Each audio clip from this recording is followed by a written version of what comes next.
Hippie podcast, where art and wellness collide.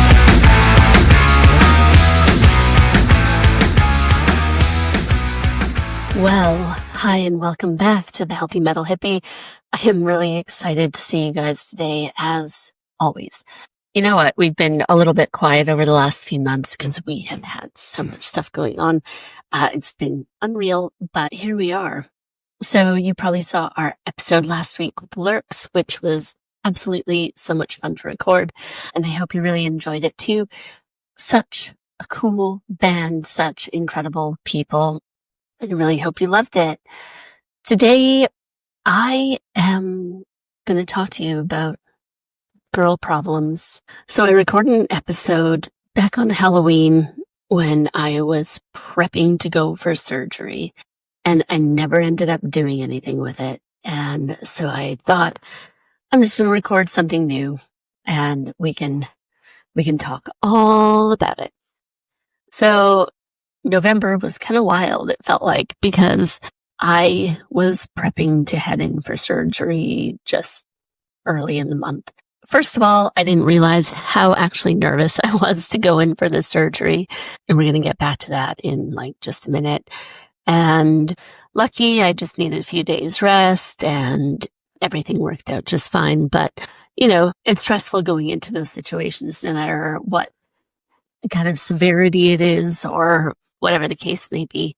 So it was really nice. I was well looked after post-surgery. My hair is driving me crazy. And I'm just recovering and getting back onto my feet after everything else that happened, just mostly being sick through. So let's talk about it. So some of you might know, for about 10 years, I've been having weird issues, bleeding, menstrual bleeding. And it's funny because I didn't know if I really want to kind of talk publicly about it, but I keep listening to people I know talk about their struggles. And I'm like, wow, I'm not the first person to say it, but why is it so hard for women to be taken seriously or get healthcare when it's related to like anything to do with female specific health? Yeah. You know that they say if you have any changes in your cycle or anything goes weird, that you should go to the doctor. And that's wonderful. About 2015, 2016, things started going weird for me. I wasn't even 30 at the time. And so it was quite frightening where I'm going, what's going on? Because it started bleeding between periods. Okay. For no reason. And sometimes I would just like lightly bleed for a month, which is weird. Shouldn't really be happening. And over the following couple of years before I left Canada, I went and I'd get checked, and they would do ultrasounds and internal ultrasounds, and they'd do scans, and they'd check this and that and blah, blah, blah. And there was never an issue. There's nothing wrong with you. Your levels on this are fine. That's fine. Blah, blah, blah. They just kind of let it die. And it was like, okay, well, I guess that's like life. When I moved to the UK in 2019, this intermittent kind of bleeding would kind of come and go, but it was mostly on. When I moved here, it kind of came back with a vengeance. So I went for more ultrasounds and more specialists and all sorts of things, and they would say to me, you're probably just stressed, which I mean, yeah. Oh, I was stressed. It was not a good time, but still, like, there was just nothing. Now trying taking birth control pills, they either made me crazy or they didn't do anything like to regulate the bleeding, or both, which is most likely. And so I couldn't really take those, and they just go, oh, well. So I continued having that problem with the irregularities all the time, and it kind of never went away. Some months it would be like a bit easier, and some months it would be worse. But start of 24, that's when things kind of changed. I wasn't technically bleeding between periods. I would get them every, 2.5 weeks if I was lucky. And I would be passing clots about the size of my fist. I was like, yeah, maybe I should go get that checked out because that's not normal. And so I found out that I had really low iron. Are we surprised? Like, you lose that much? And then the testing started again. I was going for blood tests like once a month. And again, I appreciate that a lot of people have things a lot harder than this, but I was going, for multiple blood tests every month, every couple months, depending on what it was. It was consistently, your hormones are great. Everything is great. You are a specimen of excellent health. Take some more iron. And then actually a bit later, they found out I had problems with my vitamin D. Some of my hormones did look irregular, but then they were like, it's actually just because of the vitamin D. And so there was a whole bunch of just like weird stuff going on, right? But that all seems to have sorted itself out. Bloods are normal again. But they ruled out everything. And they sent me back for more ultrasounds. Then they gave me tablets to stop the bleeding, which didn't really work. And we tried all sorts of things. First and foremost, I'm going to say I absolutely love and respect the NHS. I am really, really thankful for all they do. I went to one of the specialists about heavy bleeding and brought me in, and he sat me down and basically said again, everything's fine. You are perfect. Everything's wonderful. I said to him, but clearly it's not, because normally you don't bleed like this. I don't have endometriosis. I don't have PCOS.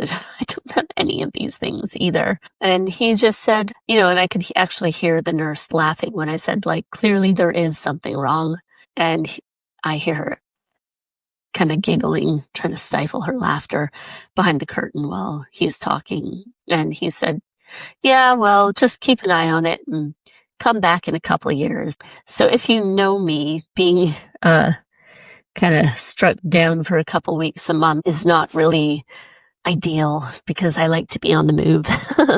And it truly, it's impacted so many areas of my life over the last decade in one way or another. It's shocking. Energy levels, relationships, my ability to stand, to work, to, just basically feel like a functioning person. It's been extremely difficult. And I think a lot of it is just down to losing that much blood. So after he said that to me, I kind of left it for a couple months, and I just kind of was like, well, I guess this is my life. And then I went and I decided that no, I really, really can't keep living this way. And I finally went in to see a specialist at the start of June through a private hospital. She sat me down, and I remember when she said to me, so do you pass a lot of blood clots? And I was like, yeah. And she was like, well, what size? 10p, 50p. And I was like, fist size. And she was like, okay, yeah, that's not normal. And she was like, okay, here's the options. And she gave me a list of 5 options, from birth control pills and pain management and bleeding management down to total hysterectomy. So option 3 was the mini pill. Option 4 was an endometrial ablation. And that is what I opted for.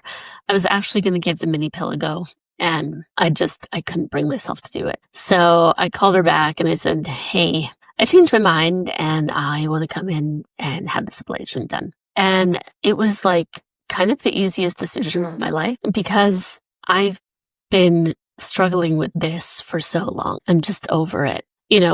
There's risks. You can't have children anymore. I didn't want children past 25, and I've got one lovely boy, and he's 14 right now. And so I didn't want any more children. I've known that for a long time, and I just wanted to feel better.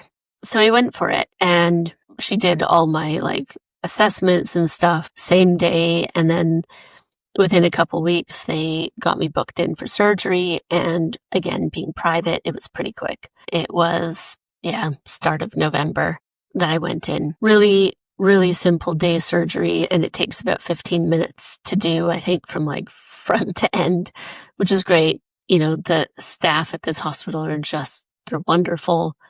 Everything went off without a hitch. There are risks to it, no matter what kind of surgery you do, but the risks are honestly very minimal. Oh, it's been exactly a month since I've had it done. It took a while for my energy levels to come back. I was unbelievably tired after the anesthetics and everything, and it should be about a week total recovery. I definitely took a couple weeks, and then I got very sick after, but that was the flu. And so I also had an IUD put in at the same time, which I've never done, and I am still like, wow, that's crazy. But so I had everything done because we just wanted to do everything that we possibly could to make sure that I don't have these problems anymore. So essentially what happens with the ablation is they go in and then they microwave the lining of your uterus, and then it burns the tissue so that you can't build up that lining anymore for it to shed. Fantastic in my books. Yeah, so a month in, and I mean, part of it, of course, is going to be impacted by the IUD, but I have not bled at all. And it's just the coolest for me personally. But the thing is, I hear so many people struggling. I have so many women in my life that have been struggling with their menstrual health and anything, yes, female specific health related stuff. And it's so fucking hard for anybody to take them seriously. And you hear it time and time again, right? Oh, maybe if you lose some weight. Oh, maybe if you reduce the stress in your life. Oh, maybe it's your fault. Or, nah, you know what? It's just in your head. There's nothing really wrong with you, is there, love? Well, there fucking is.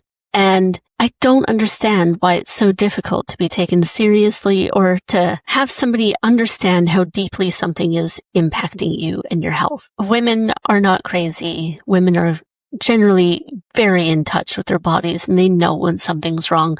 And so why is it so hard to take them seriously? And I mean, I am just speaking about women in this episode. I am sure that men have issues too, but we are just talking about women here, okay? But all I keep thinking about is the fact that if you are a woman and you are struggling with anything related to your health, whether it's menstrual health or whatever it might be, fight for it. And God, sometimes it's really, really hard to just keep fighting, keep pushing for it. But please do, because you're worth it. And maybe you find that right doctor that says to you, actually, and I am going to say there was the first woman that was helping me, my NHS doctor. She was like, we are going to get to the bottom of this once and for all. And sadly, we couldn't because other people stopped it. But if you keep pushing for it, something will happen. I am very fortunate that I was able to go to see a private doctor and just have things taken care of so quickly, so easily.